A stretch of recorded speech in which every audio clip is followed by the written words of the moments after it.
Hello मेरे भाई एवं बंधुओं, नौकरी पाठशाला के यूट्यूब चैनल में आपका स्वागत है। मैं आज आपके लिए जनरल साइंस का पीवाईक्यू सीरीज यानी कि प्रीवियस ईयर क्वेश्चन लेके आया हूँ।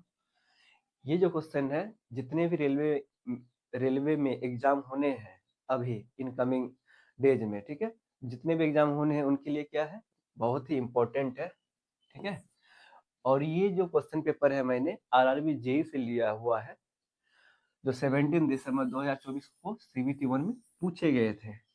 आज मैं ओनली केमिस्ट्री पोर्शन को लेके आया हूँ, वो भी 17 दिसंबर के जितने भी सेट में हुए थे, सारे सेट में 3 सेट में पेपर हुए थे, फर्स्ट सेकंड थर्ड, तो तीनों सेट के क्वेश्चंस, केमिस्ट्री के 30 क्वेश्चंस मैं आज आपको कराने वाला हूँ, ठीक है। तो आप चीजों को एक डिटेल वे में समझने का कोशिश करिएगा, ना कि रटने का, ठीक है। ताकि चीजें समझिएगा तभी जाके एग्जाम में अप्लाई कर पाइएगा, अदरवाइज कुछ सारे के सारे रॉन्ग आंसर दे आइएगा, ठीक है। तो चीजों को समझिए और बारीकी से, तब जाके उसको आप नए क्वेश्चन में अप्लाई कर सकते हैं, ठीक है। तो स्टार्ट करते हैं क्वेश्चन नंबर फर्स्ट से। क्वेश्चन नंबर फर्स्ट क्या बोल रहा है, अभिक्रिया जिंक CuSO4 कॉपर सल्फेट से रिएक्शन करने के बाद क्या फॉर्म हो रहा है, ZnSO4 और कॉपर का फॉर्मेशन हो रहा है। तो पूछ रहा है क्वेश्चन में जिंक के साथ क्या होता है। अब देखिए, ये जिंक यहाँ है लेफ्ट साइड में, राइट साइड में भी है। जिंक देखिए यहाँ पे इसका ऑक्सीडेशन स्टेट क्या है, 0 है। यहाँ पे ऑक्सीडेशन स्टेट निकालेंगे, बोलिए जिंक का बात कर रहा तो हम लोग जिंक पे ही फोकस करेंगे। तो SO4 में चार्ज क्या होता है, -2, ठीक है। और इसका पता नहीं है तो इसको x मान लेंगे, तो x minus two equal to सारे कंपाउंड का टोटल चार्ज क्या मानते हैं, 0, तो 0, x इक्वल टू क्या हो गया, 2, तो ये क्या हो गया, +2। अब आपको यहाँ दिख रहा होगा ऑक्सीडेशन 0 से +2 में चला गया, यानी कि ऑक्सीडेशन नंबर क्या हो रहा है, बढ़ रहा है। ऑक्सीडेशन नंबर बढ़ना मतलब क्या, समझिए, Zn क्या फॉर्म हो गया, Zn2 में चला गया। और Zn में ऑक्सीडेशन 0 है, यहाँ पे 0 करने के लिए क्या करना पड़ेगा, 2 इलेक्ट्रॉन इसके साइड में ऐड करना पड़ेगा। तो अब देखिए, ये इलेक्ट्रॉन का लूज कर रहा है या गेन कर रहा है। आप देखिए, इलेक्ट्रॉन गेन करता तो राइट साइड में लिखते हैं, इलेक्ट्रॉन का लूज कर रहा है इसलिए, सॉरी, इलेक्ट्रॉन इलेक्ट्रॉन गेन करता लेफ्ट साइड में लिखते हैं जिंक, इलेक्ट्रॉन लूज कर रहा है तो देखिए राइट साइड में लिखा हूँ, ठीक है। इलेक्ट्रॉन किस में लिखा हूँ, राइट साइड में, +2 इलेक्ट्रॉन। तो ये क्या कर रहा है, जिंक बेसिकली यहाँ पे इलेक्ट्रॉन का लूज कर रहा है, ठीक है, इलेक्ट्रॉन त्याग कर रहा है, ठीक है। बेसिकली आप सबको लगता होगा कि ये जिंक तो ज्यादा बढ़ गया, यानी कि ऑक्सीडेशन स्टेट 0 से 2 के चला गया तो इलेक्ट्रॉन इंक्रीज हो गया, नहीं, वो ऑक्सीडेशन स्टेट इंक्रीज हुआ है, इलेक्ट्रॉन नहीं, ठीक है। अब इलेक्ट्रॉन क्या होता है, यहाँ पे 0 है, यहाँ पे देखिए इस पे चार्ज कितना आ गया, +2। अब इसको न्यूट्रल इसके इक्वल बनाने के लिए क्या करना होगा, इधर ही 2 इलेक्ट्रॉन देना होगा। तो जिंक क्या किया, बेसिकली यहाँ पे इलेक्ट्रॉन का क्या किया, त्याग किया है, ठीक है। तो लॉस ऑफ इलेक्ट्रॉन जो होता है, इलेक्ट्रॉन को त्यागना क्या कहलाता है, उसको ऑक्सीकृत हो गया है, ठीक है, ऑक्सीडेशन हो गया है। तो यहाँ पे जिंक क्या हो गया है, ऑक्सीडाइज हुआ है, ना कि रिड्यूस। ऑक्सीडाइज हुआ है जिंक, ये किसके जैसा बिहेव करेगा, रिड्यूसिंग एजेंट के जैसा, ठीक है, ना कि ऑक्सीडाइजिंग एजेंट। जो ऑक्सीडाइज होगा वो रिड्यूसिंग एजेंट के जैसा बिहेव करेगा, जो रिड्यूस होगा वो ऑक्सीडाइजिंग एजेंट के जैसा बिहेव करेगा, यानी रिवर्स होता है, ठीक है। तो जिंक यहाँ पे क्या कर रहा है, आपको 0 से 2 प्लस चार्ज में चला जा रहा है। इसको 0 जैसा बैलेंस करने के लिए इधर राइट साइड में क्या करना होगा, 2 इलेक्ट्रॉन को ऐड करना होगा, इसलिए ये क्या हो रहा है, जिंक 2 इलेक्ट्रॉन क्या कर रहा है, त्याग कर रहा है। जब त्यागता है तो जिंक का क्या कहते हैं, ऑक्सीकरण, ऑक्सीकृत हो रहा है, ठीक है। तो आपका ऑप्शन क्या हो जाएगा, option number B is the right answer. I hope आपको क्लियर होगा चीजें, ठीक है। अब आप, ठीक है, तो इसका इसका ऑप्शन क्या हो जाएगा, ऑप्शन बी। कौन से विलयन में जिंक धातु को उसके विलयन से विस्थापित कर पाएगा। अब बताइए, जिंक ऐसा कौन सा धातु के साथ क्या करेगा, विलयन में विस्थापित कर पाएगा। विस्थापित का मतलब क्या होगा, अब जिंक ज्यादा रिएक्टिविटी हाई रहेगा तब जाके वो सारे को विस्थापित कर पाएगा। अब देख लेते हैं जिंक कैसे कौन-कौन सा एलिमेंट से क्या रखता है, हाई और रिएक्टिविटी रखता है। तो उसके लिए मैंने आपने रिएक्टिविटी सीरीज पढ़ाया था। देखिए जिंक क्या है, जिंक एकदम मिड में है। उनके बाद क्या है, आयरन यानी कि लोहा Fe। उनके बाद कॉपर, उनके बाद Ag, उसके बाद गोल्ड यानी Au। ये लीस्ट रिएक्टिव है, ठीक है। नीचे से नीचे जितना है लीस्ट रिएक्टिव, जैसे जैसे ऊपर जाएंगे रिएक्टिविटी क्या हो रहा है, इंक्रीज कर रहा है। तो जिंक के बाद क्या आता है, एल्यूमिनियम, यानी कि एल्यूमिनियम क्या हो रहा है, हाई रिएक्टिव है जिंक से। उसके बाद मैग्नीशियम, उनके बाद कैल्शियम, उसके बाद सोडियम, और सबसे ज्यादा मोस्ट रिएक्टिव कौन होता है, पोटेशियम, ठीक है। पोटेशियम को इसलिए किसमें रखते हैं, केरोसिन तेल में, ऑयल में डुबो के रखते हैं, ठीक है। अब जिंक, देखिए जिंक यहाँ पे है, जिंक से ये सारे एलिमेंट क्या है, ज्यादा रिएक्टिव, और इससे कम कौन कौन रिएक्टिव है, आयरन है, कॉपर है, Ag है, और सिल्वर और सोना है, ठीक है, Au है। अब देखते हैं क्वेश्चन क्या बोला है। क्वेश्चन बोला कौन से विलयन में जिंक धातु को उसके विलयन से विस्थापित कर पाएगा। तो देखिए लेड है, लेड और सिल्वर नाइट्रेट, लेड और सिल्वर, लेड और सिल्वर, सिल्वर देखिए Ag है, ठीक है, और सिल्वर भी क्या होता है, उससे नीचे ही रहता है। Lead nitrate and silver nitrate को केवल विस्थापित कर देगा, एल्यूमिनियम सल्फेट और सिल्वर नाइट्रेट। तो किसको किसको विस्थापित कर देगा, ये सिल्वर नाइट्रेट को और लेड नाइट्रेट को, ठीक है।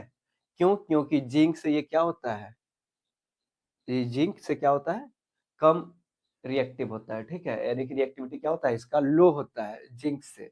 तो इसलिए ये क्या करेगा, लेड नाइट्रेट और सिल्वर नाइट्रेट को विलयन में विस्थापित कर देगा, ठीक है। तो एल्यूमिनियम उससे ऊपर आता है, नहीं, उसको नहीं कर पाएगा, ठीक है।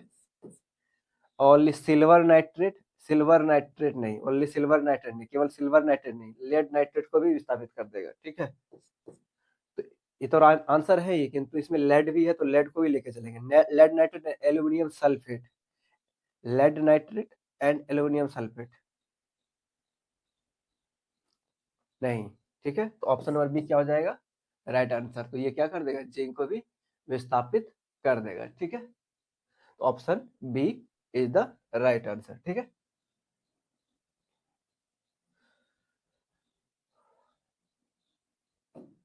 तो रिएक्टिविटी सीरीज आपको ध्यान रखना है। निम्नलिखित में कौन सा कथन कार्बन की बहुमुखी प्रकृति का कारण नहीं है। यहाँ में बहुमुखी प्रकृति का कारण नहीं पूछा है, ठीक है।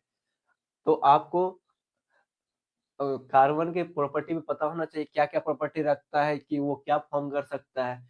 कार्बन में क्या होता है, बेसिकली कैटाइनेशन प्रॉपर्टी होता है। कैटाइनेशन प्रॉपर्टी होने के कारण ये आपस में ही क्या कर सकता है, कार्बन कार्बन के साथ बॉन्डिंग फॉर्म कर सकता है। ये कैसे बॉन्डिंग फॉर्म करता है, कार्बन और कार्बन के बीच कैसा बॉन्डिंग बनता है, कोवैलेंट बॉन्डिंग बनता है।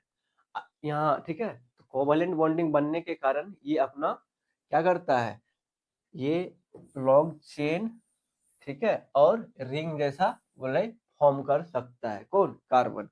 अब देखिए कार्बन, एक कार्बन दूसरे कार्बन के साथ, दूसरा तीसरे, तीसरा चौथा, चौथा पांचवा, छठा पांचवा छठे का, छठा सातवां, सातवां आठवें के साथ क्या कर सकता है, ऐसा एक चेन बना सकता है। कार्बन कार्बन आपस में ही मिलकर, ठीक है, एक ही फैमिली के एटम, सेम एटम मिलकर क्या करा सकता है, एक चेन फॉर्म कर सकता है। अब देखिए यहाँ पे रिंग में फर्स्ट सेकंड के साथ सेकंड, थर्ड थर्ड फोर्थ के साथ फोर्थ, फिफ्थ के साथ फिफ्थ, सिक्स के साथ, और फर्स्ट वाला लास्ट के साथ क्या कर सकता है, बॉन्डिंग बना सकता है। तो ये किसके नेचर, किसके कारण से, ये कैटाइनेशन प्रॉपर्टी होने के कारण, यानी सेल्फ आपस में बॉन्डिंग बना लेने के कारण, ठीक है, ये करता है क्या है, ये आपस में रिंग और विलय फॉर्म करता है। अब क्वेश्चन में आते हैं। तो निम्नलिखित में से कौन सा कथन कार्बन के की बहुमुखी प्रकृति का कारण नहीं है। बहुमुखी प्रकृति देखिए क्या बोल रहा है। तो पहले तो हम लोग को देखना पड़ेगा कि कौन नहीं है और कौन कौन है। तो कार्बन सोर्स कैटाइनेशन प्रॉपर्टी, कार्बन श्रृंखलन प्रदर्शित करता है, हाँ, कार्बन क्या करता है, श्रृंखलन प्रदर्शित करता है ना। कैटाइनेशन प्रॉपर्टी के ही कारण क्या फॉर्म कर रहा है, रिंग और चेन फॉर्म कर रहा है। तो कार्बन फॉर्म आयनिक बॉन्डिंग नहीं, कार्बन कैसा बॉन्डिंग फॉर्म करता है, अभी बताया था मैंने आपको कि कार्बन कोवेलेंट बॉन्डिंग फॉर्म करता है, ना कि आयनिक। ठीक है, तो ये क्या हो जाएगा आपका, रॉन्ग हो जाएगा, option B. Carbon has tetravalency, हाँ कार्बन चतुर्थ संयोजकता होती है, हाँ कार्बन में भी चतुर्थ संयोजकता हो सकती है, कोई दिक्कत नहीं है, तो कार्बन चतुर्थ संयोजकता फॉर्म कर सकती है, तो ये भी क्या है, राइट है। Carbon form single bond, double bond and triple bonds, carbon एकल, द्वि और त्रिआबंध बना सकता है, हाँ कार्बन क्या कर सकता है, सिंगल, डबल, ट्रिपल और टेट्रावेलेंसी बॉन्डिंग क्या कर सकता है, बना सकता है, तो ये भी क्या है, राइट है। मुझे रॉन्ग आंसर पूछा था, उसका रॉन्ग आंसर क्या होना चाहिए, उसका ऑप्शन होना चाहिए। तो आयनिक बॉन्डिंग क्या करता है, कार्बन फॉर्म नहीं करता, तो ऑप्शन बी क्या हो जाएगा आपका, राइट आंसर। ठीक है, ऑप्शन बी इस क्वेश्चन नंबर 3 का क्या हो जाएगा, राइट आंसर। ठीक है,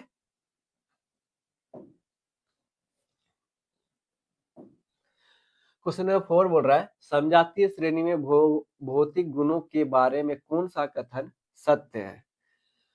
अब बोल रहा है कौन सा कथन सत्य है, समजातीय श्रेणी। ठीक है, समजातीय श्रेणी में क्या होता है, जैसे कि हम लोग समजातीय श्रेणी को जैसे हम समझे, तो पहले N in ion, alkene, alkene और एल्काइन। ठीक है, एल्केन में क्या होता है, Cn, उसका जनरल फॉर्मूला होता है 2n+2 होता है, एल्कीन में CnH2n और एल्काइन में CnH2n-2। ठीक है, इसमें देखिए क्या हो रहा है, ये सिंगल बॉन्डिंग का नेचर रखता है, ये डबल बॉन्डिंग और ये ट्रिपल बॉन्डिंग। ठीक है, ये ट्रिपल, सिंगल और ये सिंगल, डबल और ट्रिपल। ठीक है, अब बोल रहा है समजातीय श्रेणी में भौतिक गुणों के बारे में कौन सा कथन सत्य है। तो देखिए कौन सा कथन सत्य है, same melting and boiling point रखता है, गलनांक और क्वथनांक समान रखते हैं। अब मैं इसको समजातीय श्रेणी में लूं, तो देखिए फर्स्ट वाला लिखिए, n का वैल्यू 1 रखिए, n हमेशा क्या हो सकता है, 1 2 3 4 5 ऐसा हो सकता है। ठीक है, ना कि 1.2 1.6 काइंड ऑफ नहीं होना सकता, फ्रैक्शन में नहीं होना चाहिए। ठीक है, तो n का वैल्यू 1 रखिए, तो n 1 रखेंगे तो C1H4 ऐसा हो जाएगा, C2H6, C3H3 रखेंगे तो 8।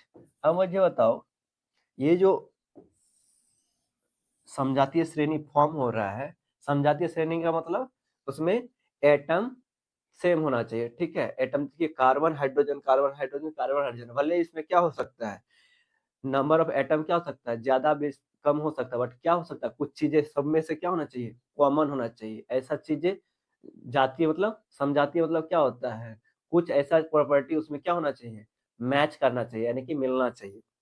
तो मिल रहा है आपको, देखिए यहाँ पे क्या दिख रहा है आपको, कार्बन यहाँ 1 था, यहाँ 2 हो गया, यहाँ से 2 से क्या हो गया, 3 हो गया। तो कार्बन जैसे जैसे इंक्रीज करेगा उसमें वांडर वाल फोर्सेस, यानी कि उसमें जो बॉन्डिंग होगा वो भी ज्यादा होते जाएगा, तो ज्यादा होगा तो ज्यादा एनर्जी चाहिए उसको क्या होने के लिए, ब्रेक होने के लिए। ठीक है, तो जैसे जैसे कार्बन का नंबर बढ़ेगा उसका क्या होगा, बट उसमें क्वथनांक क्या हो जाएगा, बढ़ते जाएगा, तो उसका रेगुलर चेंज होगा किसमें, मेल्टिंग एंड बॉइलिंग पॉइंट, यानी गलनांक और क्वथनांक में नियमित परिवर्तन होता है। ठीक है, उसमें हमेशा चेंजेज होते जाएगा। ठीक है, जैसे इसका बॉइलिंग एज कम्पेयर इसको इसको बॉयल करेंगे, इसको बॉयल करेंगे, तो इसमें है ना कम बॉइलिंग पॉइंट होगा इसका एज कम्पेयर टू इसका, क्यों, क्योंकि इसमें 2 कार्बन आ गया। ठीक है, 2 कार्बन आने के कारण क्या हो गया, इसमें वांडरवाल फोर्सेस, यानी कि इसमें कार्बन कार्बन के बीच आबंध है, उसका बॉन्डिंग का पावर क्या हो गया, इंक्रीज कर गया। उसको ब्रेक करने के लिए ज्यादा क्या चाहिए, टेम्परेचर और प्रेशर का कंडीशन चाहिए। तो इसलिए क्या होगा, ये रेगुलर क्या करता है, चेंज करता है किसको, मेल्टिंग पॉइंट और बॉइलिंग पॉइंट को। तो आप ऑप्शन नंबर फर्स्ट से स्टार्ट करते हैं समझने का। तो बोल रहा है कि same melting and boiling point होगा। अब बताइए कार्बन कार्बन में क्या हो रहा है, चेन इंक्रीज हो रहा है, चेन में क्या हो रहा है, कार्बन एटम इंक्रीज होते जा रहा है, तो इंक्रीज होते जाएगा तो सेम तो बिल्कुल नहीं रहेगा। ठीक है, regular change in melting and boiling point, हाँ रेगुलर चेंज होगा, वो भी क्या होगा, इंक्रीज होगा, यानी कि क्या होगा, बढ़ेगा। ठीक है, तो ये ऑप्शन हो सकता है मेरा। ऑप्शन सी बोल रहा है boiling point decreases as carbon increases, carbon बढ़ने में क्वथनांक घटते हैं। अब बताओ कार्बन का संख्या बढ़ेगा तो क्वथनांक घटेगा क्या? नहीं, क्वथनांक भी क्या होना चाहिए? बढ़ना चाहिए। तो ये भी क्या हो जाएगा? रॉन्ग हो जाएगा। Physical property do not change, बोलता है भौतिक गुण नहीं बदलते हैं। भौतिक गुण भी क्या होते हैं? बदल रहे हैं, है ना? भौतिक गुण भी क्या हो रहा है? बदल रहे होते हैं। ऐसा भी क्या हो जाएगा? ये रॉन्ग हो जाएगा। तो आपका ऑप्शन क्या हो जाएगा? ऑप्शन बी यहाँ पे क्या हो सकता है? राइट आंसर हो सकता है। बट यहाँ पे इंक्रीज दे देता है तो और भी क्या हो जाता है? इजी हो जाता है क्या? क्वेश्चन को सिलेक्ट करने में। ठीक है, तो कार्बन जैसे जैसे चेन में बढ़ेगा वैसे वैसे क्या हो जाएगा? उसका गलनांक और क्वथनांक भी क्या होगा? बढ़ेगा, सामान्य नहीं रहेगा। ठीक है, तो ऑप्शन बी राइट हो जाएगा। क्वेश्चन नंबर फिफ्थ बोल रहा है हाइड्रोजन पर ऑक्साइड के अपघटन का संतुलित समीकरण है। पहली बात तो हाइड्रोजन ऑक्साइड होता क्या है उसको समझेंगे। हाइड्रोजन पेरोक्साइड जो होता है H2O2 होता है केमिकल फॉर्मूला। ठीक है, ये किस में ब्रेक हो जाता है? ये जल H2O और ऑक्सीजन में ब्रेक हो जाता है। किसमें? ऑक्सीजन में, यानी H2O2 जल और ऑक्सीजन में ब्रेक हो जाता है। ठीक है, हाइड्रोजन पेरोक्साइड को क्या करेंगे? अपघटन करेंगे तो वो क्या बन जाएगा? जल और ऑक्सीजन में बदल जाएगा। तो अब पूछ रहा है इसको क्या करना है? संतुलित करना है। संतुलित करेंगे तो देखिए लेफ्ट साइड में हाइड्रोजन का आइटम कितना है? 2, राइट में भी क्या है? 2। ये तो बैलेंस है तो हाइड्रोजन में छेड़छाड़ नहीं करेंगे। ऑक्सीजन इधर देखिए क्या है? 2, इधर में क्या हो गया? 3। अब मैं इसको बैलेंस करना चाहूंगा तो बैलेंस आप ऐसे भी कर सकते हो। क्या कर सकते हो? इधर आप हाफ लगा दो, किंतु ऑप्शन में ऐसा मैच नहीं करेगा तो आप क्या करो? इधर ही 2 लगा दो। 2 लगा देने से ये भी क्या हो जाएगा? 2। ये हो जाएगा हाइड्रोजन में क्या हो जाएगा? 4। ऑक्सीजन क्या हो जाएगा? इधर 2 उधर 2। ऑक्सीजन और हाइड्रोजन क्या हो गया? बैलेंस हो गया। आपको समझना है कि बैलेंस एक्शन में होता क्या है? एक लेफ्ट हैंड साइड में एलिमेंट और राइट हैंड साइड में एलिमेंट का एटॉमिक यानी एटम क्या होना चाहिए? समान होना चाहिए। जैसे हाइड्रोजन लेफ्ट साइड में कितना हो गया? 2, 2 4, यानी यहाँ 2 है उसका 2 से मल्टीप्लाई हो गया तो 4। ऑक्सीजन में कितना हो गया? 4। अब देखिए इधर राइट साइड में हाइड्रोजन, इधर देखिए कितना हो गया? 2 गुना 2 4। ऑक्सीजन इधर 2 और इधर 2, कितना हो गया? 4। अब देखिए सारे में हाइड्रोजन 4 है लेफ्ट साइड, तो राइट साइड में क्या है? 4। ऑक्सीजन भी इधर 4 है तो इधर भी क्या होना चाहिए? 4। तो आपको कोफिशिएंट में ऐसा फ्रैक्शन से मल्टीप्लाई करना है, ठीक है, ऐसा नंबर से मल्टीप्लाई करना है कि आपका लेफ्ट और राइट क्या हो जाना चाहिए? इक्वल होना चाहिए। तब जाके क्या होता है? रिएक्शन बैलेंस होता है। तो आप ऑप्शन को सिलेक्ट करते हैं। हाइड्रोजन पेरोक्साइड पहले तो H2O2 ये है, H2O2 ये भी है, ये भी है। ठीक है, अब उसको रिएक्ट करने पे क्या फॉर्म होता है? जल और ऑक्सीजन। जल यहाँ भी हो रहा है, ऑक्सीजन हो रहा है, जल हो रहा है, ऑक्सीजन हो रहा है। अब देखेंगे बैलेंस कौन है, तो बैलेंस देखिए, बैलेंस आपको ये 2 और ये देखिए इधर भी क्या हो गया? 4 हाइड्रोजन, तो इधर भी 4 हाइड्रोजन और इधर 2 ऑक्सीजन और 2 4 ऑक्सीजन, तो इधर भी क्या हो गया? 4 ऑक्सीजन। ठीक है, तो फर्स्ट वाला ऑप्शन क्या है आपका? बैलेंस है। ठीक है, तो आपका ऑप्शन ये क्या हो जाएगा? ऑप्शन राइट आंसर हो जाएगा। ठीक है, क्वेश्चन नंबर 6, धोवन सोडा एक सामान्य औद्योगिक उपयोग में सबसे अच्छा वर्णन है। धोवन सोडा को हम लोग है ना बेसिकली कांच के निर्माण के लिए यूज किया जाता है। ठीक है, यानी कि इंग्लिश में ग्लास मैन्युफैक्चरिंग इंडस्ट्री में धोवन सोडा का यूज किया जाता है। ठीक है, अब फर्टिलाइजर मैन्युफैक्चरिंग का बात कर ले। फर्टिलाइजर मैन्युफैक्चरिंग में क्या यूज करते हैं? नाइट्रोजन, ठीक है, नाइट्रोजन, फास्फोरस और सल्फर एसिड। इस टाइप का एलिमेंट का क्या, इस टाइप का कंपाउंड का क्या करते हैं? यूज करते, सॉरी, इस टाइप का इस टाइप का यानी कि केमिकल का क्या करते हैं? यूज करते हैं किसमें? फर्टिलाइजर इंडस्ट्री में। तो ये भी क्या हो जाएगा? इसमें धोवन सोडा का यूज नहीं हो रहा है। सीमेंट प्रोडक्शन में क्या यूज है? क्ले मिट्टी का ये सब यूज करते हैं, ना कि धोवन सोडा का यूज करते हैं। धोवन सोडा यूज नहीं करते हैं। धोवन सोडा करता क्या है बेसिकली? ये क्या करता है, जैसे धोवन सोडा हम लोग जैसे किसमें यूज करते हैं? कपड़े धोने में यूज करते हैं ना। कपड़े धोने में वो पानी का क्या करता है? वो डेंसिटी को क्या करता है? कम कर देता है, यानी कि उसका वो क्या करते हैं? मैल को निकालने के लिए क्या करेंगे? उसका यानी कि पानी का क्रिस्टलिटी को क्या करते हैं? कम कर देते हैं। ठीक है, उसकी यानी कि सरफेस टेंशन को क्या करते हैं, कम करते हैं। ठीक है, इसलिए हम लोग क्या करते हैं यूज, यानी कि धोवन सोडा का यूज कपड़े धोने में यूज किया जाता है। तो सीमेंट प्रोडक्शन में भी गलत हो गया, तो ग्लास मैन्युफैक्चरिंग में यूज किया जाता है धोवन सोडा का। ठीक है, और विंजार प्रोडक्शन यानी सिरका उत्पादक में एसिडिक एसिड का यूज किया जाता है, ना कि धोवन सोडा का। तो ये भी क्या हो गया, रॉन्ग हो गया। तो आपका ऑप्शन क्या हो गया, ऑप्शन सी। ठीक है, वो ग्लास मैन्युफैक्चरिंग में धोवन सोडा का यूज किया जाता है। ठीक है, क्वेश्चन नंबर 7 बोल रहा है यदि 10 ml HNO3 के लिए 20 ml NaOH चाहिए तो 15 ml HNO3 के लिए कितना NaOH चाहिए। देखिए बोल रहा है क्वेश्चन में 10 ml HNO3 के लिए 20 ml NaOH चाहिए, तो 15 ml HNO3 के लिए कितना ml NaOH चाहिए। ये तो मैथ का क्वेश्चन हो गया। ठीक है ना, अब देखिए ये 10 से क्या हो रहा है 20, ये क्या हो रहा है, इसका 2 टाइम्स हो रहा है, तो ये भी क्या हो जाएगा, इनका 2 टाइम्स हो जाएगा। ठीक है, 30 ml। ठीक है, तो कितना ml NaOH चाहिए, 30 ml NaOH चाहिए। कितना ml HNO3 के लिए, 15 ml HNO3 के लिए। ठीक है, तो कौन सा ऑप्शन राइट हो जाएगा, ऑप्शन डी। ठीक है, संतुलित रासायनिक समीकरण, संतुलित रासायनिक समीकरण के लिए कौन सा कथन सत्य है। अब देखिए मैं एक रिएक्शन लिख दूं H2O2, ठीक है, H2O। ठीक है, अब देखिए इधर हाइड्रोजन और ऑक्सीजन मिलकर क्या बन रहा है, हाइड्रोजन ऑक्साइड, हाइड्रोजन ऑक्साइड यानी कि जल बन रहा है। तो अब देखिए इधर 2 है 2, ठीक है, ऑक्सीजन बैलेंस है, इधर देखिए हाफ लगा देंगे, है ना, हाफ लगा देंगे तो ऑक्सीजन क्या हो जाएगा, 1 हो जाएगा। अब बोल रहा है क्वेश्चन में कि mass is unequal on both side, mass तो अनइक्वल होना चाहिए, यानी कि रासायनिक समीकरण में, ये रासायनिक समीकरण हो गया, वो भी क्या है, बैलेंस, संतुलित, संतुलित कर दिया मैंने। आपको हाफ में दिक्कत हो रहा था, मैं हाफ हटा देता हूँ।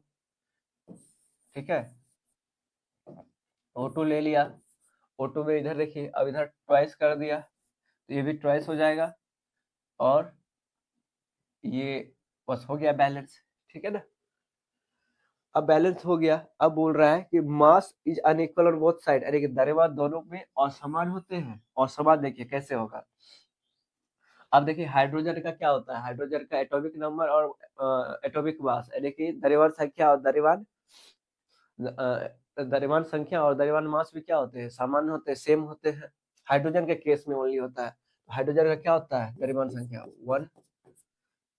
अब द्रव्यमान संख्या भी 1 होगा तो ये 2 से मल्टीप्लाई हो जाएगा, है ना, तो 1 इंटू 2 क्या हो जाएगा, 2, 4 हो जाएगा। इधर इधर 16, 16 इंटू 2 कितना हो जाएगा, 16 इंटू 2,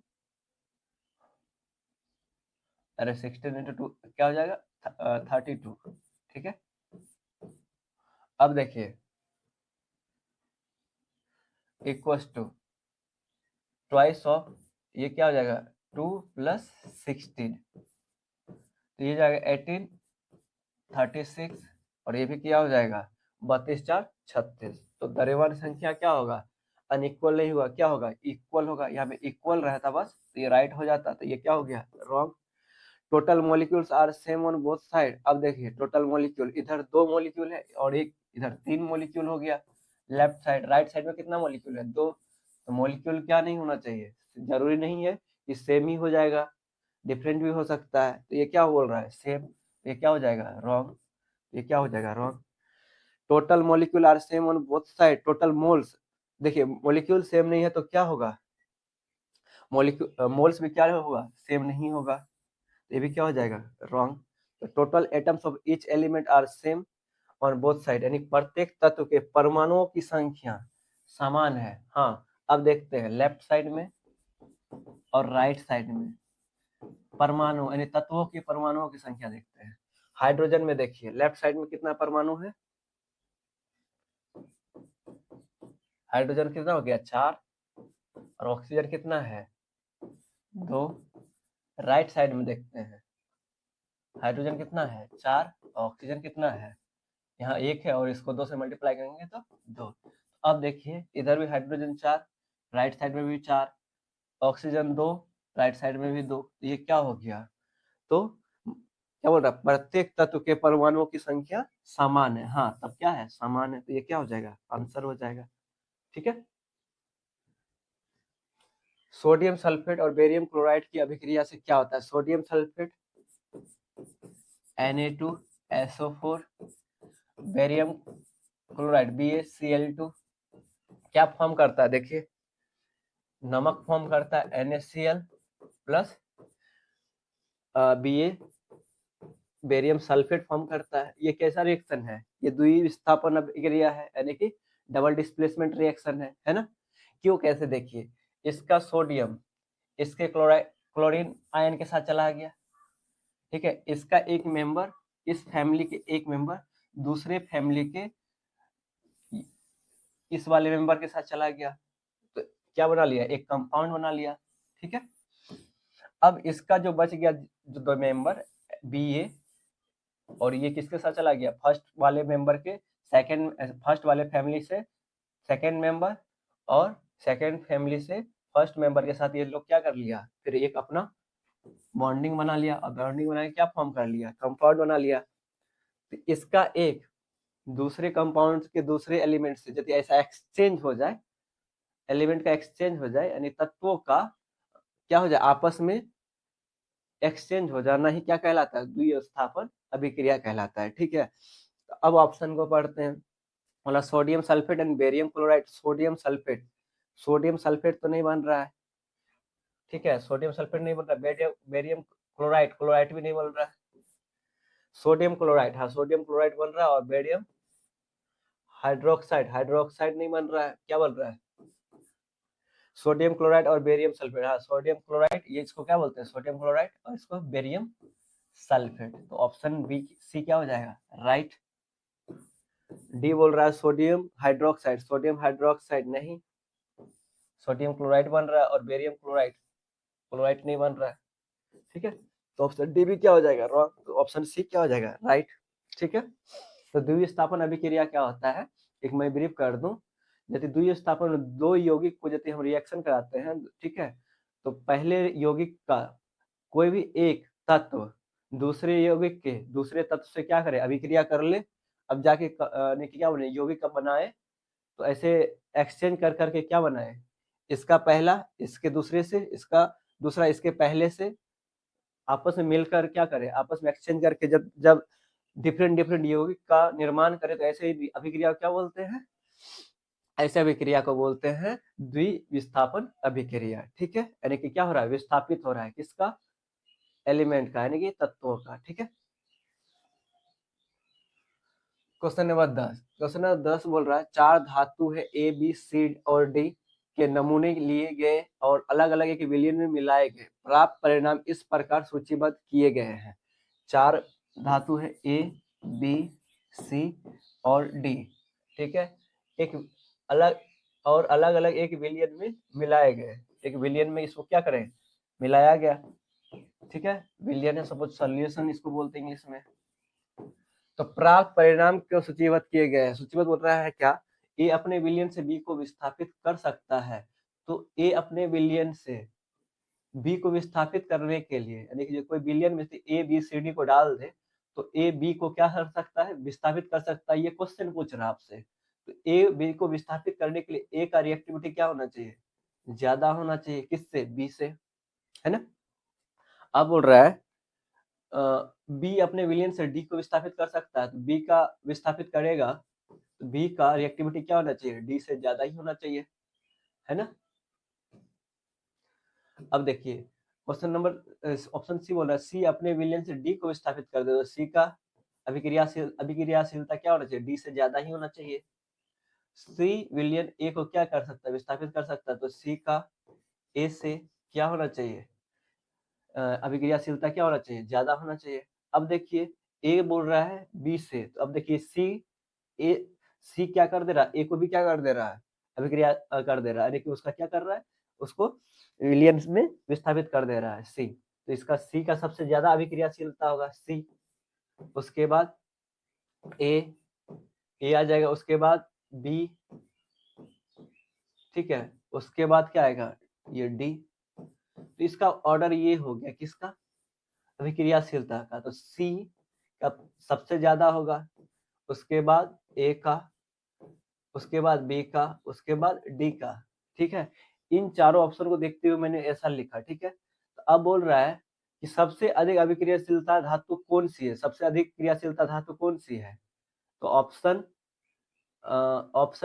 डी हो जाएगा, क्योंकि सी अपने विलयन से ए को विस्थापित कर सकता है, सी भी क्या कर सकता है, ए को भी विस्थापित कर देगा, है ना। तो सबसे ज्यादा कौन सा अभिक्रियाशीलता होगा, सबसे ज्यादा अभिक्रियाशीलता धातु सी हो जाएगा, ठीक है। सी क्या करेगा, सारे को विस्थापित कर देगा, यानी कि बाकी बचे धातु ए बी और डी को क्या कर देगा, विस्थापित कर देगा। तो सबसे ज्यादा अभिक्रियाशीलता धातु कौन हो गया, सी। तो इसलिए सी ऑप्शन ए यानी कि डी, यानी कि C can displace A from its solution, यानी कि सी अपने विलयन से ए को विस्थापित कर सकता है, ठीक है। तो ऑप्शन डी क्या हो जाएगा आपका राइट आंसर, ठीक है। तो नाउ क्वेश्चन नंबर 11 क्या बोल रहा है, निम्नलिखित में से कौन सी समजातीय श्रेणी नहीं है, ठीक है, समजातीय श्रेणी में नहीं है। तो अब पहले समजातीय श्रेणी में होता कौन कौन है उसके बारे में जानकारी ले लेते हैं। समजातीय श्रेणी, श्रेणी में मतलब क्या, समजातीय मतलब का एक ही जात का क्या हो, एक श्रेणी बने, ठीक है। अब मैं समजातीय को शो करने के लिए पहले एल्केन, एल्किन और एल्काइन, एल्किन और एल्काइन, ठीक है, एन इन आइन, यानी कि एल्किन का जो फॉर्मूला होता है CnH2n+2 होता है, ठीक है। एल्किन का होता है CnH2n और एल्काइन का होता है CnH2n-2। इसमें एकल बंध होता है, द्विबंध होता है, इसमें ट्रिपल बंध होता है, ठीक है, 3। अब मैं देखूं ऑप्शन ए को, ऑप्शन ए में देखिए किससे मैच कर रहा है, 3 से मैच करेंगे तो 3 दूना 6, 8, 8, 8 तो नहीं हो रहा है, 3 यहाँ रखेंगे, 3 दूना 6, ये 6, 7 है, तो 3 दूना 6, 4 नहीं, ये इससे मैच नहीं कर रहा। तो आप इसमें देखेंगे C4, देखिए इसमें क्या हो रहा है, ये बढ़ रहा है, ठीक है। तो इसमें एक हम लोग सीरीज बनाने की कोशिश करेंगे, जरूरी नहीं कि ये 3 में से ही इसमें फिट होना चाहिए, बस अपना भी है CnH2n+1 कर देंगे और OH लगा देंगे। तो ये वाला ऑप्शन नंबर फर्स्ट का क्या हो सकता है, जनरल फॉर्मूला बन सकता है, देखते हैं, चेक करते हैं। C3 रखेंगे तो क्या हो जाएगा, H के प्लेस में क्या हो जाएगा, H8OH, हाँ ये मैच कर रहा है। C4 रखेंगे तो H9, ठीक है, हो जाएगा।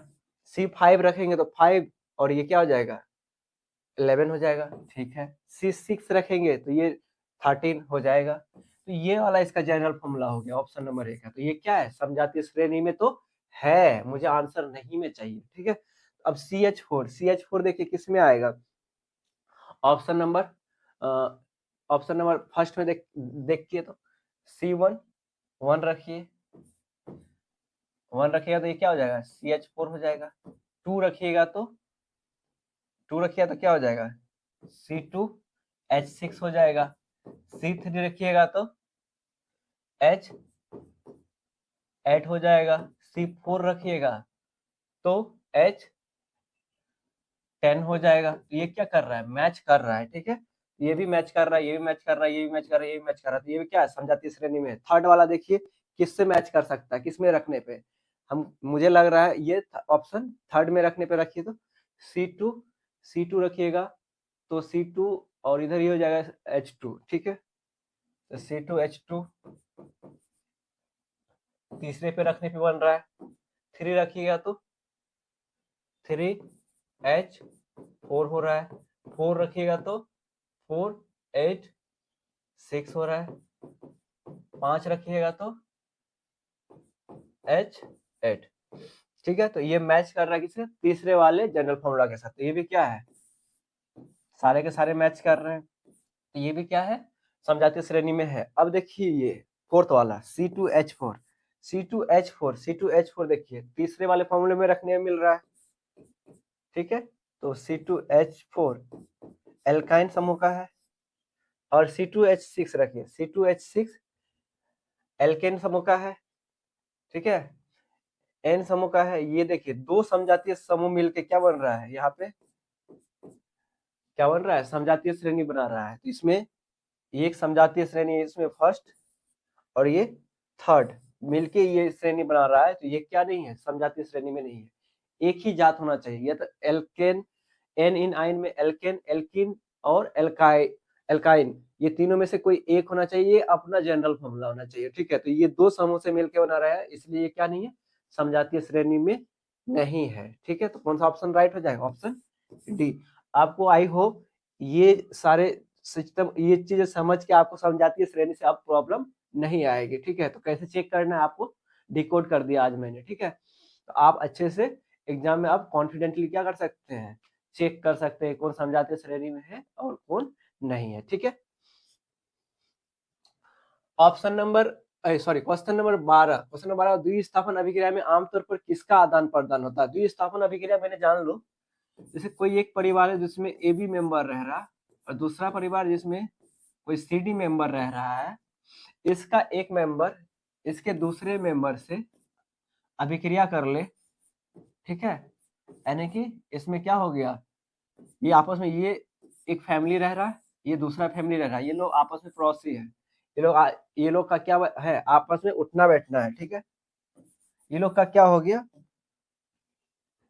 ए को डी से फिर यानी कि लव हो गया और बी को, ठीक है। तो ये आपस में ए डी अपना एक परिवार बन गया। अब ये दोनों फिर क्या हो गया, सिंगल बन गया, कौन, बी और सी। तो ये लोग ने भी सोचा जब वो लोग एक हो ही गया है तो हम लोग को भी क्या हो जाना चाहिए, एक हो जाना चाहिए। तो ऐसे रिएक्शन को क्या बोलते हैं, द्विविस्थापन अभिक्रिया, ठीक है। इसका एक मेंबर इसके दूसरे मेंबर से और बाकी जितने मेंबर है इसका दूसरा मेंबर इसके फर्स्ट मेंबर से अभिक्रिया कर ले, आयन का एक्सचेंज करके, तो ऐसे अभिक्रिया को क्या बोलते हैं, द्विविस्थापन अभिक्रिया बोलते हैं, ठीक है। तब तो होता क्या है, द्विविस्थापन में आयनों का एक्सचेंज होता है, हाँ ठीक है। आदान प्रदान किसका होता है, आयन का, ना कि इलेक्ट्रॉन का, नहीं इलेक्ट्रॉन का नहीं होता है, ठीक है। प्रोटॉन का भी नहीं होता और ना ही न्यूट्रॉन का होता है। इलेक्ट्रॉन प्रोटॉन न्यूट्रॉन का क्या नहीं होता है, आदान प्रदान नहीं होता, किसका, आयन का आदान प्रदान होने से ऐसा हो जाता है, विस्थापित हो जाता है, ठीक है। तो क्या हो जाएगा, ऑप्शन ऑप्शन ए आपका करेक्ट हो जाएगा। क्वेश्चन नंबर 13 है, जब कोई धातु और सल्फ्यूरिक अम्ल आपस में अभिक्रिया करते हैं तो धातु हाइड्रोजन को विस्थापित करती है, उस धातु को पहचान करें जिसके लिए हाइड्रोजन गैस का बुलबुला सबसे अधिक तेज होगा। ऐसा धातु हम मुझे पहचान करना है जो क्या हो, लाइटली हो और हाईली क्या हो, रिएक्टिविटी हो, ठीक है। लाइट रहेगा तो क्या होगा, वो जल्दी से जल्दी क्या करेगा, यानी कि विस्थापित कर देगा। अब देखिए मैग्नीशियम आयरन यानी कि मैग्नीशियम Mg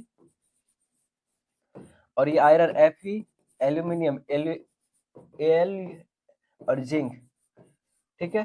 तो ये तीनों मेटल से देखिए मैग्नीशियम क्या है, सबसे लाइटली है, ये जल्दी क्या करेगा, फास्टली क्या करेगा, रिएक्ट करके क्या करेगा, ये क्या करेगा, बुलबुला देगा, किसका, हाइड्रोजन गैस का बुलबुला सबसे तेज करवा सकता है कौन, जो सबसे ज्यादा फ्रीली होगा, ठीक है। यानी मैग्नीशियम क्या होगा, लाइटली है, इसलिए ये क्या कर देगा, ये फास्ट यानी कि तेजी करेगा, तो ये सब सारा करेगा, किंतु फास्टली कौन करेगा, मैग्नीशियम, ठीक है। मैग्नीशियम क्या करेगा, इसको फास्टली यानी कि रिएक्शन करने के बाद हाइड्रोजन गैस का बुलबुला देगा, ठीक है। तो मैग्नीशियम क्या हो जाएगा, इसका आंसर हो जाएगा, ठीक है। क्वेश्चन नंबर 14 बोल रहा है, धोवन सोडा का आणविक सूत्र क्या होता है। धोवन सोडा जो होता है Na2CO3, यहाँ पे कभी कभी x पूछ देता है, x का वैल्यू भी क्या होता है, ठीक है, ये जल होता है। तो आपको क्वेश्चन में ऐसे भी क्वेश्चन पूछे जाते हैं कि धोवन सोडा में यहाँ x का वैल्यू क्या होता है। तो ये x का जो वैल्यू जो होता है Na2CO3 10H2O होता है, ये क्या है, ये धोवन सोडा है, ठीक है, यानी वॉशिंग पाउडर जिसको बोलते हैं, ठीक है। वॉशिंग पाउडर का ऑप्शन क्या हो जाएगा, ऑप्शन बी। बोल रहा है H+ आयनों की महत्वपूर्ण सांद्रता वाले विलयन का पीएच मान क्या होगा। अब H+ सांद्रता वाले महत्वपूर्ण सांद्रता वाले विलयन, H+ कौन रखेगा, पीएच, पहले तो H+ और OH-, ठीक है। ये हाइड्रोजन आयन, ये ऑक्साइड आयन, ठीक है, हाइड्रोक्साइड। अब देखिए मैंने आपको सॉल्यूशन स्केल बताया था क्या कि 0 से 7 के बीच क्या होता है, एसिड होता है, एसिडिटी को शो करता है। और ये 7 से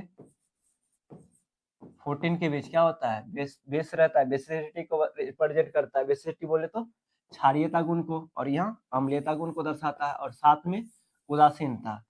एसिडिटी दिखाने के लिए 0 से 7 से कम होना चाहिए, ठीक है। और बेसिसिटी दिखाने के लिए 7 से 14 के बीच होना चाहिए, ठीक है। 7 से ज्यादा, 7 पे नहीं। 7 ऐसा पॉइंट है जहां पे एसिडिटी समाप्त होता है और बेसिसिटी क्या होता है, स्टार्ट होता है, ठीक है। तो ये क्या है, ऐसा पॉइंट उदासीनता बोलते हैं, इसको न्यूट्रल बोलते हैं, ठीक है। अब मुझे बताओ H+ आयनों का महत्वपूर्ण सांद्रता वाले विलयन का पीएच मान क्या होगा। अब H+ सांद्रता मतलब क्या, एसिडिटी, है ना। एसिडिटी दिखाने के लिए क्या करना होगा, 7 में तो न्यूट्रल होता है, नहीं। लेस देन 7, हाँ कंसिडर हो सकता है। ऑप्शन और पढ़ते हैं, मोर देन 7, 7 से ज्यादा क्या हो जाएगा, बेसिसिटी, तो ये तो गलत हो जाएगा। निर्धारित नहीं किया जा सकता, नहीं निर्धारित किया जा सकता। लेस देन 7 में क्या हो सकता है, H+ सांद्रता वाले विलयन का पीएच मान ज्ञात हो सकता है। तो ऑप्शन बी क्या हो जाएगा आंसर, है ना, 7 से कम। संतुलित रासायनिक समीकरण के लिए निम्नलिखित में से कौन सा सत्य है। संतुलित रासायनिक समीकरण के लिए मैंने आपको बताया था उधर, फिर मैं समझा दूं। जैसे हाइड्रोजन ले लिया, ऑक्सीजन ले लिया, क्या बनता है हाइड्रोजन ऑक्सीजन के रिएक्शन से, जल बनता है। अब देखिए यहाँ पे बैलेंस कर देते हैं, ये 2 हो गया, इधर भी 2। अब देखिए ऑक्सीजन में क्या हो गया, बैलेंस हो गया, 2 इधर है, राइट साइड में भी 2 हो गया। तो होता क्या है, समीकरण के दोनों और प्रत्येक तत्व के परमाणु की कुल संख्या समान होती है। परमाणुओं को, हाँ परमाणु मतलब बोले तो हाइड्रोजन का जितना परमाणु है, हाइड्रोजन का लेफ्ट साइड परमाणु और राइट साइड परमाणु बराबर होना चाहिए। ऑक्सीजन का लेफ्ट साइड परमाणु और राइट साइड परमाणु क्या होना चाहिए, बराबर होना चाहिए। ये बोल रहा है ऑप्शन फर्स्ट, तो ये तो क्या है, एकदम राइट बात है ना। क्योंकि संतुलित समीकरण में क्या होना चाहिए, ये तो बैलेंस ही होना चाहिए। Product have more atom than reactant, उत्पादकों में अभिकारकों की तुलना में अधिक परमाणु होते हैं। ऐसा नहीं है, बोल रहा है लेफ्ट साइड में, यानी कि रिएक्टेंट में ज्यादा होता है प्रोडक्ट के कंपेयर में, तो ऐसा भी नहीं होता है, दोनों में क्या होता है, बराबर होता है। Mass of the reactant is always more than product, बोल रहा है रिएक्टेंट यानी लेफ्ट साइड का मास ज्यादा होता है किसके कंपेयर में, राइट साइड के कंपेयर में। ऐसा नहीं होता है, मास मैंने दिखाया था क्या, बराबर होता है ना। ये भी गलत होगा।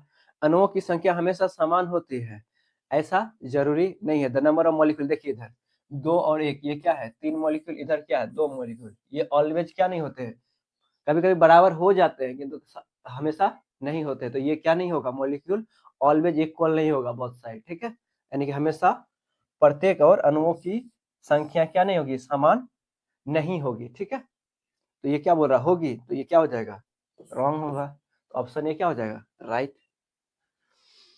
बोल रहा है जब वर्षा जल का पीएच 5.6 से नीचे आ जाता है तो इसे सामान्यतः क्या कहा जाता है।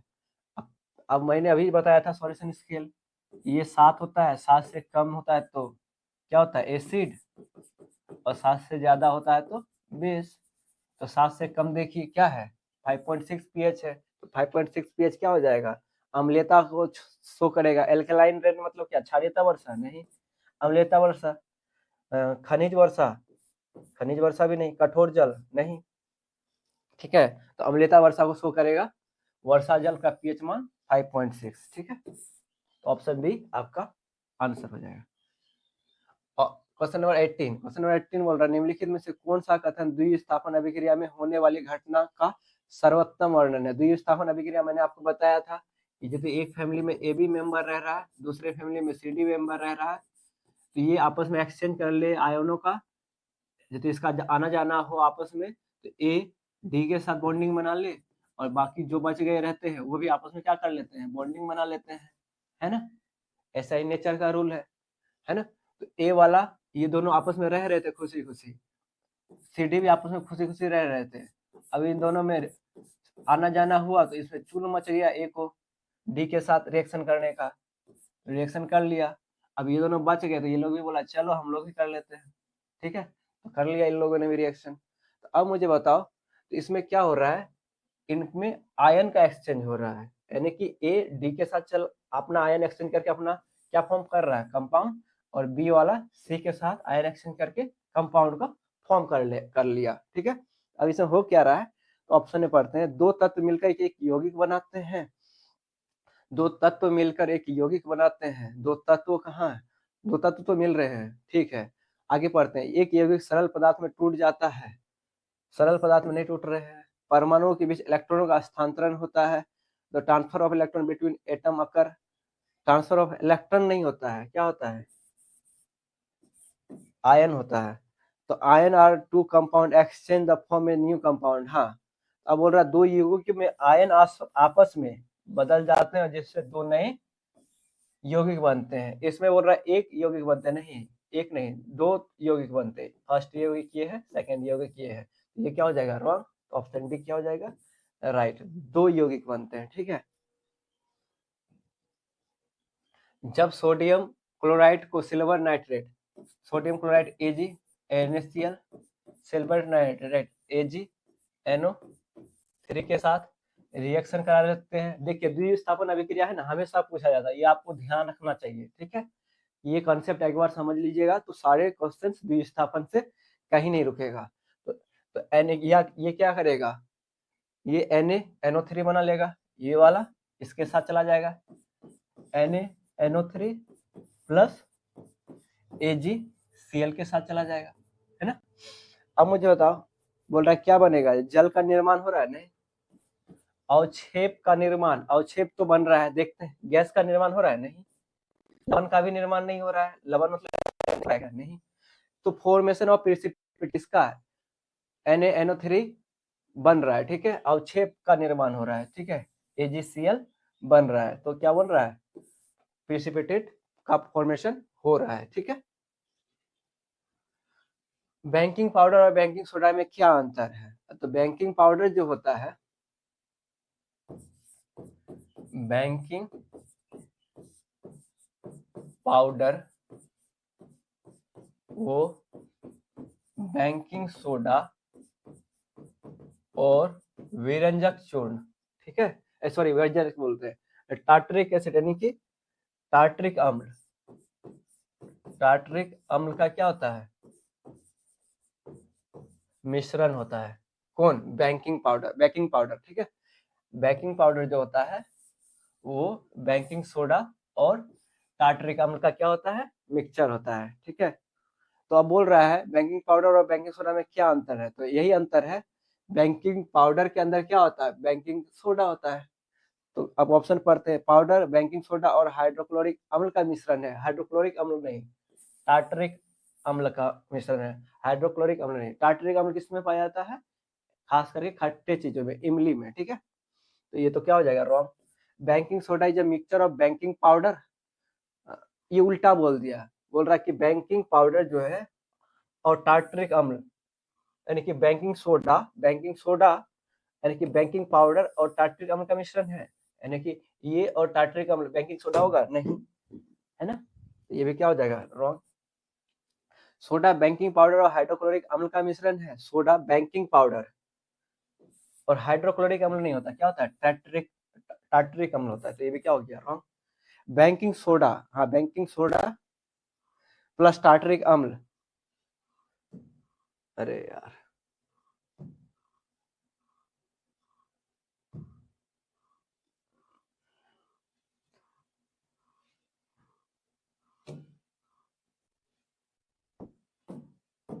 ठीक है, तो ये baking powder is a mixture of baking soda and tartaric अम्ल, बेकिंग पाउडर जो है बेकिंग सोडा और टार्टरिक अम्ल का क्या है, मिक्सचर है। ठीक बात है ना, तो ऑप्शन डी क्या हो जाएगा आपका, राइट हो जाएगा।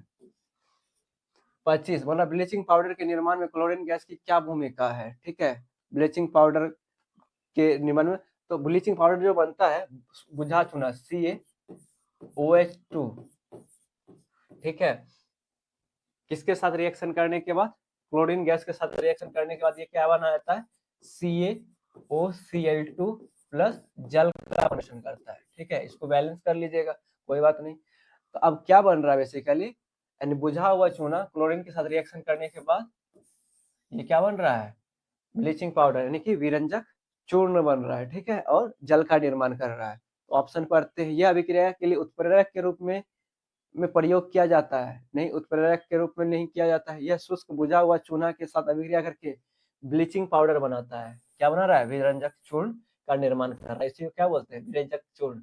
इसका हमेशा एग्जाम में पूछा जाता है कि विरंजक चूर्ण का नहीं ब्लीचिंग पाउडर का सूत्र क्या होता है? CaOCl2 होता है। ठीक है, तो ऑप्शन बी क्या हो जाएगा? Right.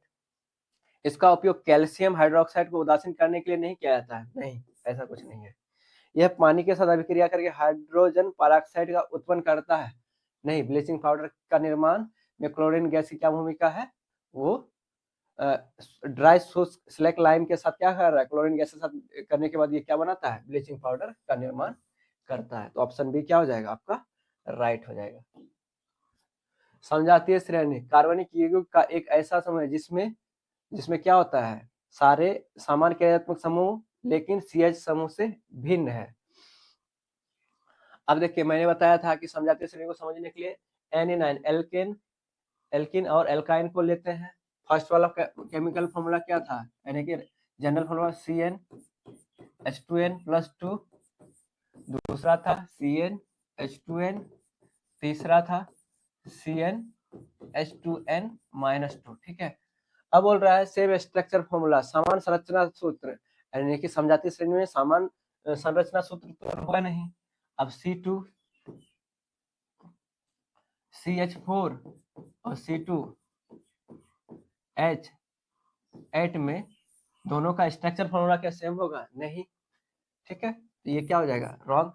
Same functional group but differ by CH2 group, यानी कि समान क्रियात्मक समूह लेकिन CH2 समूह से क्या हो सकता है? भिन्न हो सकता है। क्यों?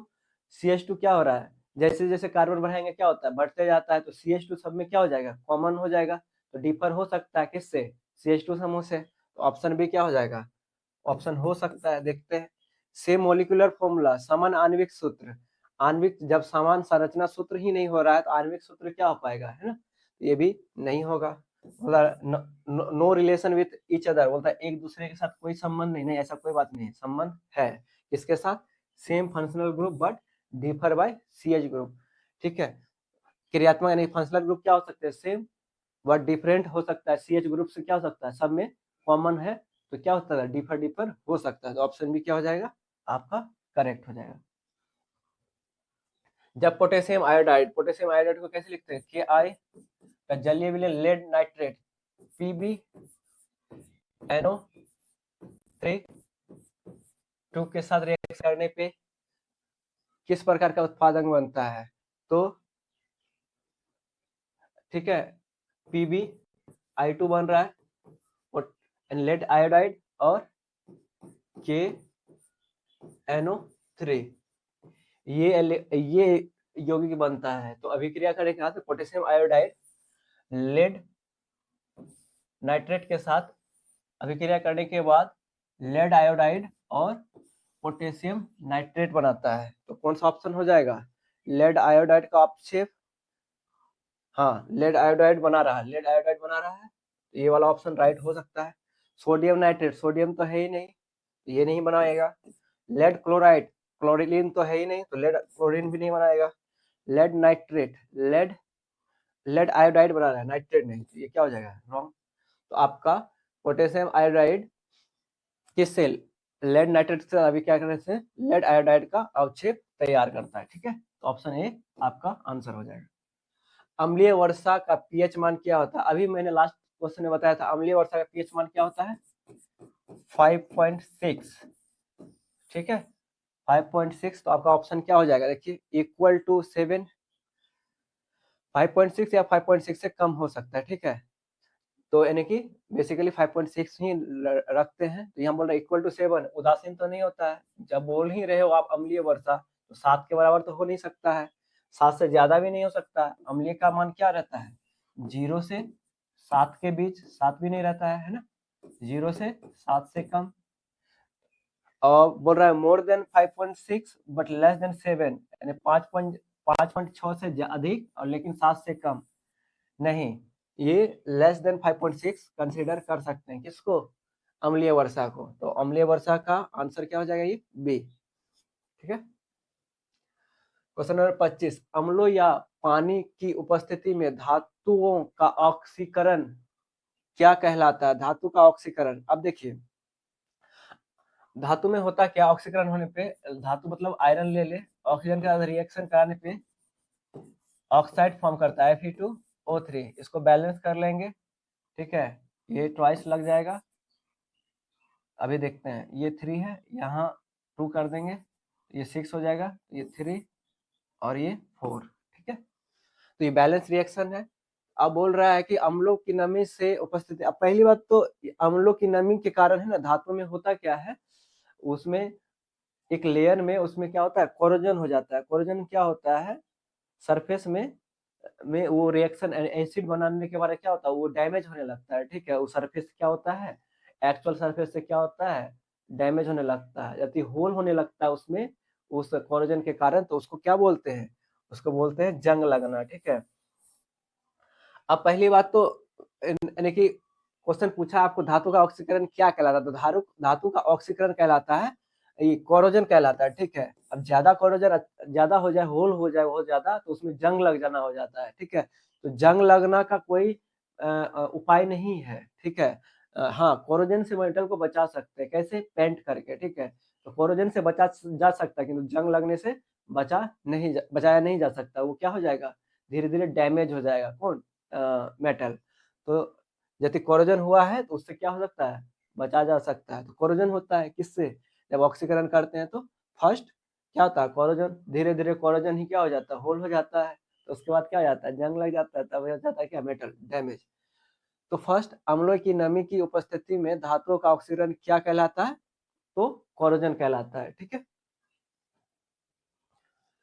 क्वेश्चन नंबर 26, रासायनिक समीकरण को संतुलित करने का पहला चरण क्या है? पहला चरण बैलेंसिंग ऑक्सीजन एटम। अब मुझे बताओ, पहले हम पता ही नहीं कि रिएक्शन में है क्या, ए बी के साथ रिएक्शन कर रहा है, ए बी बना रहा है, मुझे पता ही नहीं कि ये ऑक्सीजन है या हाइड्रोजन है या लिथियम है, तो हम इसको बैलेंस कैसे कर सकते हैं, तो ऐसा ही नहीं होगा। एडिंग कोफिशिएंट रैंडमली बोल रहा है, यानी कि कुछ भी रैंडमली यहाँ पे ऐड कर दो। मैं ऐसे कैसे ऐड कर सकता हूँ, ये तो बैलेंस है, तो रैंडमली कैसे ऐड कर दे। सी बोल रहा है बैलेंसिंग हाइड्रोजन एटम, बोल रहा है हाइड्रोजन एटम को बैलेंस कर दो, नहीं। तो राइटिंग द स्केलेटन इक्वेशन, पहले हम क्या लिखेंगे, इक्वेशन को लिखेंगे, स्केलेटन समीकरण लिखेंगे, समीकरण लिखेंगे, उसके बाद उसमें क्या करेंगे, एटम का बैलेंस करेंगे, ठीक है। तो इसका ऑप्शन क्या हो जाएगा, ऑप्शन डी हो जाएगा, है ना। फर्स्ट इक्वेशन लिखेंगे, तब बैलेंस करेंगे। तो चल रहा है, जब प्लास्टर ऑफ पेरिस को पानी में मिलाया जाता है, plaster of Paris CaSO4 half H2O को पानी में मिलाया जाता है जल में, क्या बनता है, CaSO4 और ये ट्वाइस H2O बनता है, ठीक है। अब देखिए यहाँ पे हाफ मोल में तो क्या है, H2O है, तो यहाँ पे डेढ़ लेना होगा, तब जाके बनेगा 2। तो अब जाके बोल रहा है, जब प्लास्टर ऑफ पेरिस को पानी मिला दिया तो क्या बनता है, तो ये जिप्सम बनता है, इसको क्या बोलते हैं, जिप्सम, ठीक है। तो ये जिप्सम में बदल जाता है, तो क्या आंसर हो जाएगा, जिप्सम। बोल रहा है ये प्रोड्यूसेस गैस, गैस तो नहीं दिख रहा है कहीं, तो गलत हो जाएगा। it loses its water molecule, loss क्या कर रहा है, और तो गेन कर रहा है। इट चेंजेस इनटू जिप्सम, हाँ जिप्सम में चेंज हो रहा है, इसको बोलते हैं जिप्सम। ये प्लास्टर ऑफ पेरिस है ये, ठीक है, जिसको हम लोग यदि क्या बोलते हैं, जब कुछ टूट फूट जाता है पैर का हड्डी, तो उसको क्या करते हैं, प्लास्टर करने के लिए इसका यूज करते हैं। पूरी तरह से घुल जाता है, यह पूरी तरीके से घुल जाता है नहीं, ठीक है, यह जिप्सम में बदल जाता है। 28 बोल रहा है, जब जिंक को हाइड्रोक्लोरिक अम्ल, जिंक है ये, हाइड्रोक्लोरिक अम्ल क्या होता है, HCl, एसिडिक नेचर का होता है, अभिक्रिया करता है तो क्या हो जाएगा, ये ZnCl2 बनेगा, प्लस हाइड्रोजन गैस क्या करेगा, रिलीज करेगा। अब यहाँ पे देखिए Zn का क्या होगा, ऑक्सीडेशन नंबर 0, यहाँ पे -1 हो गया, तो ये क्या हो जाएगा 2, यहाँ पे क्या हो जाएगा +2। अब ऑक्सीडेशन नंबर देखिए बढ़ रहा है, किसका, जिंक का ऑक्सीडेशन नंबर 0 से +2 हो रहा है, ठीक है। तो अब मुझे बताओ, जिंक इलेक्ट्रॉन लूज कर रहा है या गेन कर रहा है, तो आप लोग को लग रहा है गेन कर रहा होगा, नहीं, ठीक है, उल्टा होता है। अब देखिए यहाँ, यदि गेन कर रहा रहता तो लेफ्ट साइड में रखते हैं, राइट साइड में रखे हैं, इसलिए क्या कर रहा है, ये लूज कर रहा है। क्योंकि यहाँ पे Zn 0 है तो इसको भी क्या करना होगा, जीरो जीरो करने के लिए यहाँ पे दो इलेक्ट्रॉन को लाना होगा, नेगेटिव क्वांटिटी को। तो नेगेटिव इसको पॉजिटिव को क्या करेगा, न्यूट्रलाइज करेगा, है ना। न्यूट्रलाइज कर देगा तो Zn बना देगा।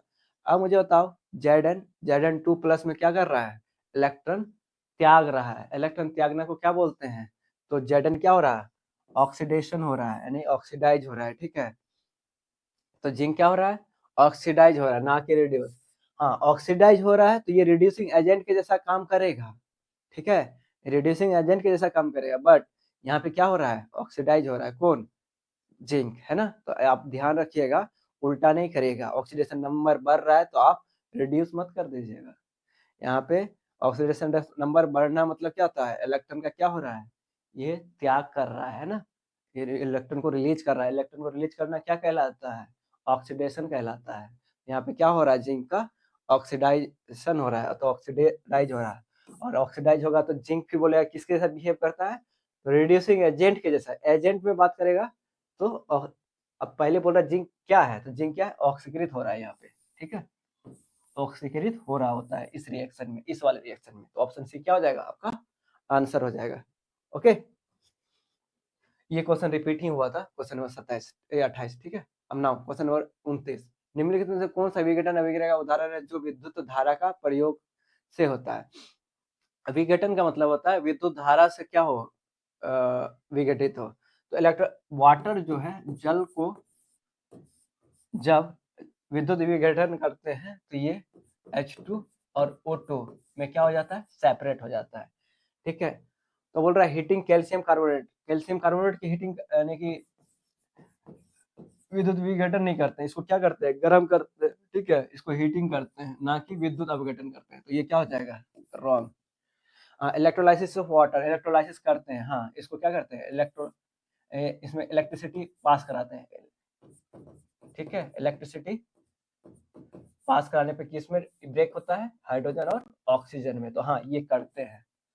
Decomposition of sodium bicarbonate, sodium bicarbonate क्या होता है, NaHCO3 को डिकम्पोजिशन नहीं करते हैं, क्या, इसको यानी कि हीटिंग करते हैं, ठीक है। तो हाँ, डिकम्पोज किस में हो रहा है, हीटिंग करने के बाद ये क्या होता है, डिकम्पोजिशन होता है, ना कि इसको विद्युत अपघटन करते हैं। तो ये भी क्या हो जाएगा, wrong. Decomposition of potassium permanganate, हाँ, KMnO4 को बाय हीट से ही क्या करते हैं, इसको देते हैं, ठीक है, ना कि इलेक्ट्रिसिटी। तो देखिए, पहली बात तो हम लोग हीटिंग से क्या करते हैं, question number A, option A को भी हीट करते हैं, सी को भी हीट करते हैं और डी को भी हीट करते हैं। तो हीटिंग से ही क्या हो रहा होता है यहाँ पे, डिकम्पोजिशन। बट जल का जो इलेक्ट्रोलाइसिस होता है वो विद्युत के अवघटन से होता है, ठीक है। तो ऑप्शन बी क्या हो जाएगा यहाँ का राइट आंसर, ठीक है। तो जल के केस में ही ऐसा होता है। जैसे जैसे हाइड्रोनियम आयनों की सांद्रता बढ़ती है, पीएच का मान क्या होता है, हाइड्रोजन आयन का मान जैसे जैसे बढ़ता है, आप मुझे बताओ, मैंने बताया था 0 से 7, इधर से जैसे जैसे इंक्रीज होता है पीएच, इधर से जैसे जैसे बढ़ता है, यानी पीएच 0 से 7 की ओर आता है, तो ये क्या होता है, पीएच का वैल्यू क्या होता है, घटता है। मैंने फर्स्ट क्लास में ही बताया था कि पीएच यहाँ 0 से 7 की ओर जहाँ जहाँ क्लोज जाएंगे तो तहाँ तहाँ पीएच का वैल्यू क्या मान क्या होगा, कम होगा। और जहाँ जहाँ 7 से 14 की ओर जाएंगे तो पीओएच का वैल्यू क्या होगा, बढ़ेगा। इधर पीएच जहाँ जहाँ इधर से बढ़ेंगे पीएच का वैल्यू क्या होता जाएगा, घटते जाएगा। तो पीएच का मान क्या होगा, डिक्रीज होगा, ठीक है। बोल रहा है डिक्रीज देन इंक्रीज, बोल रहा पहले डिक्रीज होगा पहले देन इंक्रीज होगा, नहीं, ठीक है, ऐसा नहीं, फर्स्ट इंक्रीज देन डिक्रीज, ठीक है, ऐसा होगा। रिमेन कांस्टेंट, नहीं, हमेशा एक नहीं रहेगा, इंक्रीज होगा, नहीं, इंक्रीज नहीं होगा, क्या होगा, घटेगा। जैसे जैसे पीएच इधर इधर मूव करेंगे वैसे वैसे पीएच का वैल्यू क्या होगा, घटेगा। इधर बढ़ेंगे तो पीएच का वैल्यू घटेगा। तो आंसर क्या हो जाएगा, ऑप्शन बी। तो 30 क्वेश्चन मैंने डिकोड कर दिया। आई होप आपको क्लियर होगा चीजें, ठीक है। आप चीजों को समझिए बेटर वे से समझिएगा तो चीजें क्या होगा, ज्यादा क्लियर होगा तो आपको एग्जाम में ज्यादा इजी होगा क्वेश्चन को करने में, ठीक है।